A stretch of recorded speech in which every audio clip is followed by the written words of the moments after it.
ഒരു ദിവസം ക്ഷീണിതനായ പരശുരാമൻ കർണന്റെ മടിയിൽ കിടന്നുറങ്ങി. ഒരു തേള് വന്ന് കർണന്റെ തൊടയിൽ കടിച്ചു. രക്തം വാർന്നൊഴുകി.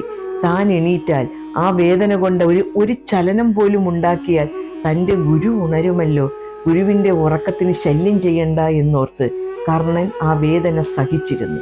പരശുരാമൻ ഉറക്കം വേണ്ടിയിട്ട് നോക്കിയപ്പോൾ തുടയിൽ നിന്നും രക്തം വാർന്നൊഴുകുന്ന കർണനെയാണ് കണ്ടത്. പക്ഷേ അവൻ്റെ മുഖത്ത് യാതൊരു ഭാവഭേദവുമില്ല. എന്താണിത്? എവിടെ നിന്ന് ഈ രക്തം വന്നു? കർണൻ നടന്ന സംഭവം പറഞ്ഞു. എന്നിട്ട് നീ എന്നെ ഉണർത്താഞ്ഞതെന്ത്? അങ്ങയുടെ ഉറക്കത്തെ ശല്യം ചെയ്യണ്ട എന്ന് കരുതി. പെട്ടെന്ന് പരശുരാമൻ കോപിഷ്ഠനായി. നീ ബ്രാഹ്മണനല്ല. ഒരു ബ്രാഹ്മണന് ഇങ്ങനെ വേദന സഹിക്കാൻ പറ്റില്ല. പറയൂ, നീ ക്ഷത്രിയനാണോ? കർണൻ തല കുനിച്ചു നിന്നതേയുള്ളൂ. പെട്ടെന്ന് പരശുരാമന് കാര്യം പിടികിട്ടി. അദ്ദേഹം ശപിച്ചു. നീ പഠിച്ച വിദ്യകളെല്ലാം എപ്പോഴാണോ നിനക്ക് ആവശ്യം വരുന്നത് ആ സമയം നീ അത് മറന്നുപോകും.